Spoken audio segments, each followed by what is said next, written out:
Alright, so boom. Alright, so boom.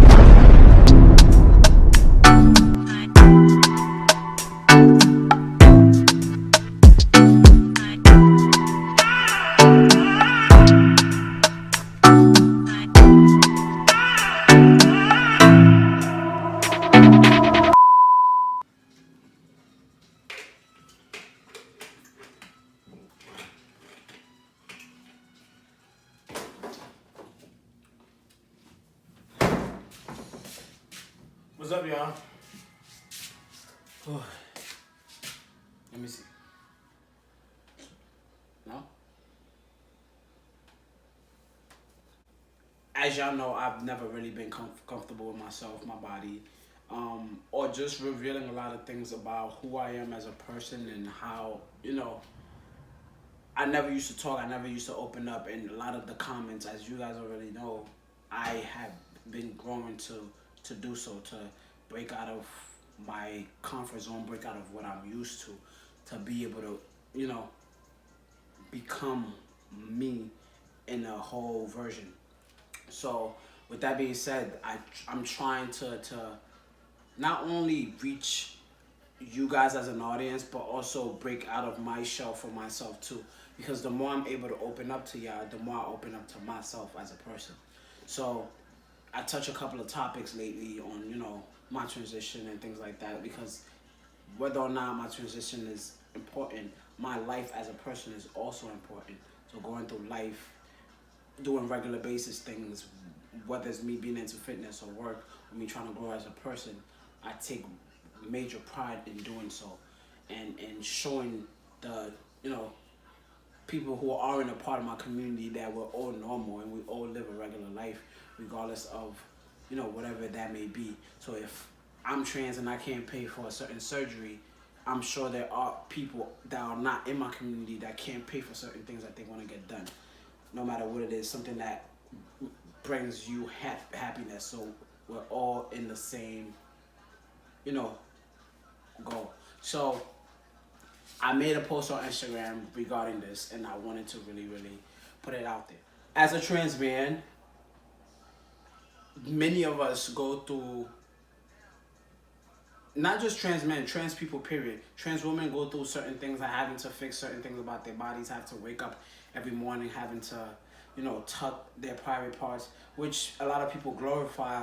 Oh, you guys just want to be trans, da, da, da, da. It's not a joke, it's not just for fun, it's because people do things that want to make them happy. People go through pain for stuff that is going to eventually make them happy. People go through waking up in the morning having to wear, I used to wear binders that were like, it's a tank top that you have to put on that will constrict your entire upper body, which will be my chest. And you have trans women who will have to take their private parts and tuck it with duct tape or pull it down to be able to cover and not have anything showing. There's a lot of pain that people go through behind the scene that nobody really knows unless you're a part of that community, and nobody tends to ask you or even try to find out unless you're a part of our community. When I first started transitioning, I used to wear binders, and for me it was uncomfortable. My arms started to hurt, my back started to hurt.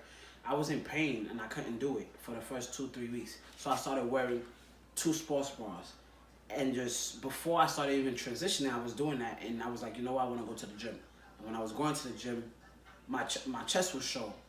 Now, just because I looked masculine in the face, it became a lot for people. But I still went to the gym with my chest the way it was with my two sports bras. Well, I was wearing 3. Then it went to 2, working out. So I was wearing 3 sports bras, and it was just it's uncomfortable. You feel me? Like, it was just like, damn.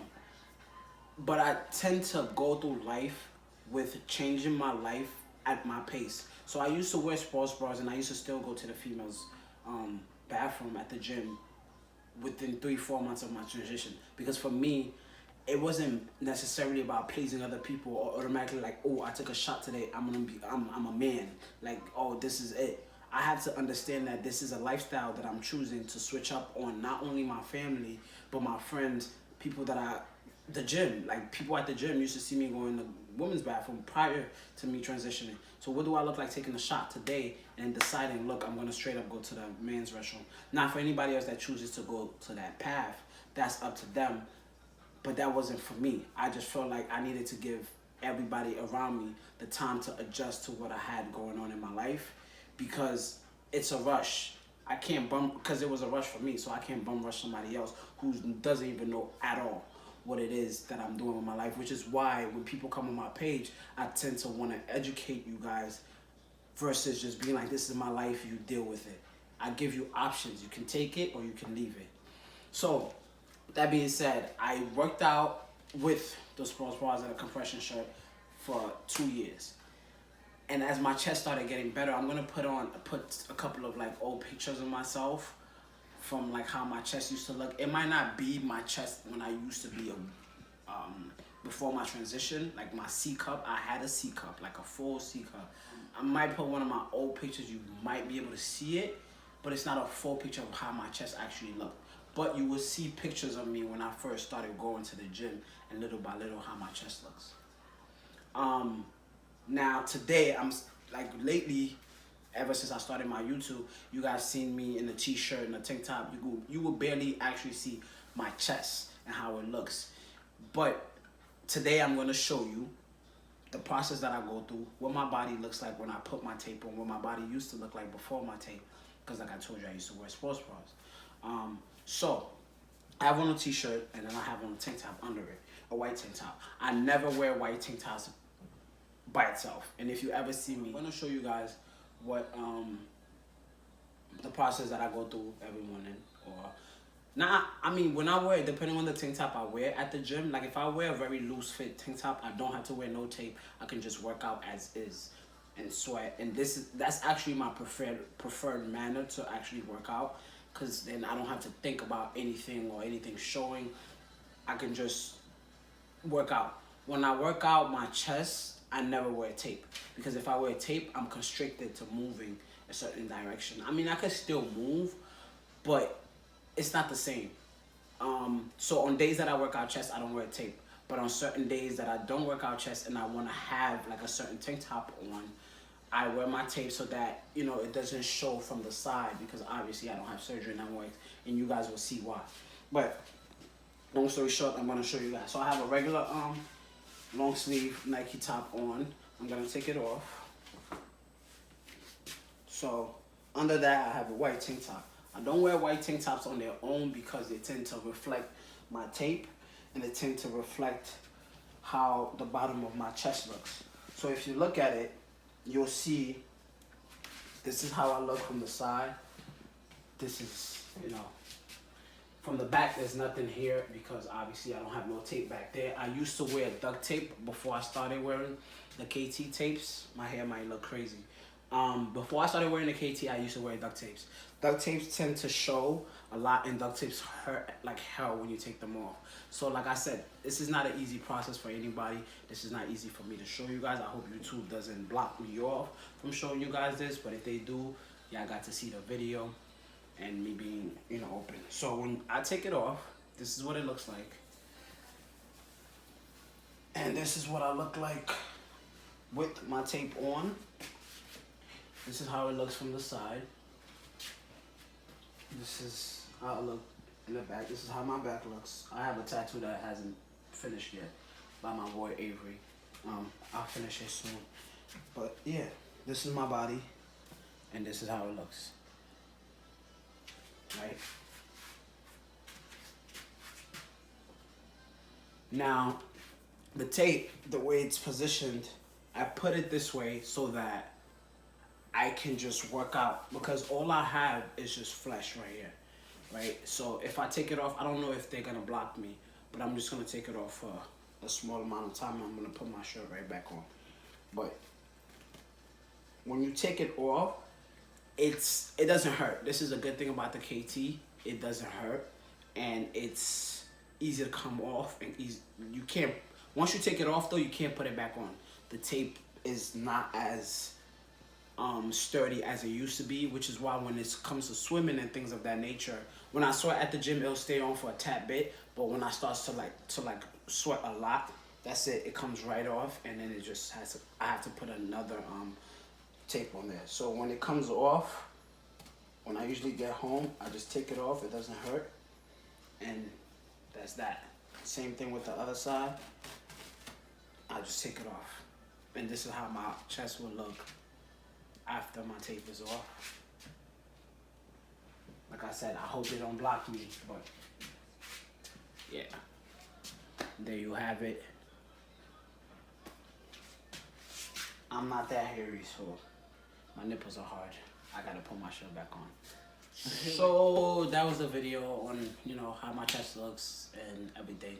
Like I said, I'm gonna try my best to be as open with you guys as I can, because it's not fair to y'all to be like, oh, well, you know, surgery is coming up, I need your support, you guys, you know, follow me, da da da da, whatever the case may be. Whatever I decide to put out there for you guys, it's fair enough for you guys to give me opinion. It's fair enough also for you guys to give me feedback. I don't put anything on social media that I'm not ready to get, whether feedback or opinions or people just feeling like they want to make a comment on my life. Anything I put out there, I'm ready for whatever backlash or whatever feedback may come from it. I don't shy away from my, you know, how do I put it? From any decision that I make as far as the internet, I don't shy away from it. So if you guys see anybody make any negative comment, you don't need to like bash them or make them feel a way about their opinion. An opinion is an opinion. 9 times out of 10, I'll laugh at it if you guys notice. Or I'll just educate the person like, hey, this is that, this is that. They choose to feel how they want to feel from there on. But I appreciate you guys watching this video. And like I said, surgery is coming up soon, which is why I'm making this video, to just show you, because I've never really like shown or taken off my clothes. I did post a GoFundMe about like a couple of months ago, but I never really like shared it to you guys on YouTube, which is weird of me, because that's where, you know, my fan base is actually bigger than Instagram.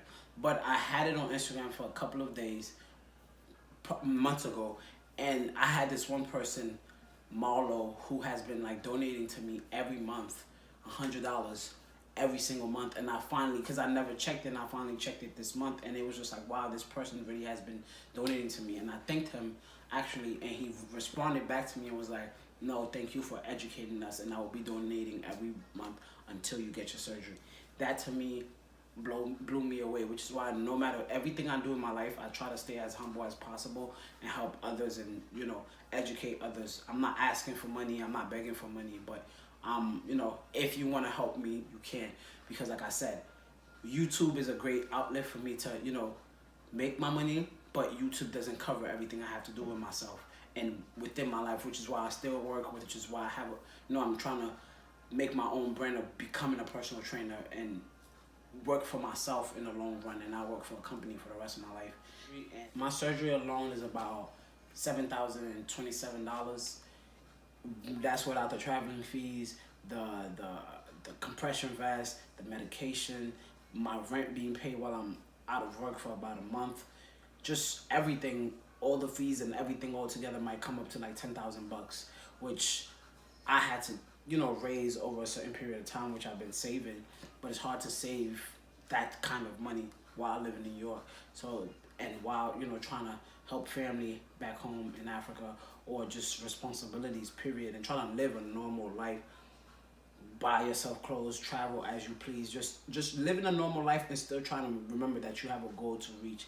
I'm very big on not taking care of one issue and, you know, stressing myself to the max and just to accomplish a goal. So imagine me not being able to buy sneakers, not being able to travel, not being able to maintain a relationship, not being able to go mingle with my friends, and just save every single piece of money for a surgery. I couldn't think of myself doing that. So like I said, I have a GoFundMe. If you want to help, you can do that. I will put the link in my bio. It will be appreciated big time. Like, it's not going in vain. Like, you guys will be able to follow me through this journey and be like, yeah, I was able to be there for that man. I was able to contribute to that, and I'm happy for this person to be able to do that, because just like you guys do for me, I do for other people. There was a time when I was training, I still do. I train people who want to change their life for free. I don't always charge for my clients, and and sometimes I train clients who later on pay me back months later. So everything to me in life is not about money. I think this is why I'm blessed in a lot of ways. And as time goes by, I'm still blessed no matter what. So thank you guys for watching. You guys know I love y'all and I appreciate y'all for everything you guys have been doing for me in this since I've been on YouTube and on social media, and the people that have been following me way before my past relationship, way before I even got on YouTube, way before all of that. And you guys rock. So yeah, thank you guys for watching. First name JC on, last name Ditto, JC on Ditto. Next video, put it in the comments what you guys want to talk about next. I'll probably already have a videos coming up, but it never hurts for you guys to put your input on things, and you could chop it up about different things. No, I don't get my menstrual. I wanted to add that because I keep getting that question. I don't get it no more. I haven't had it in 3 years. I know this is off topic, and we're not talking about menstrual cycles and whatever, but before y'all put that in the comments, I wanted to let you know I do not bleed anymore. I don't get cramps, nothing, none of that. And don't transition just because that's what you want going, because I know cramps are a motherfucker and periods are trash. But don't transition to get rid of your periods, and don't transition to get a beard, because as you can see, I don't have one. It's been 3 years. I have a little stubble though. But yeah, it's genetics. People grow beards in 3 months. Look, this is not even a topic. But thank you guys for watching. First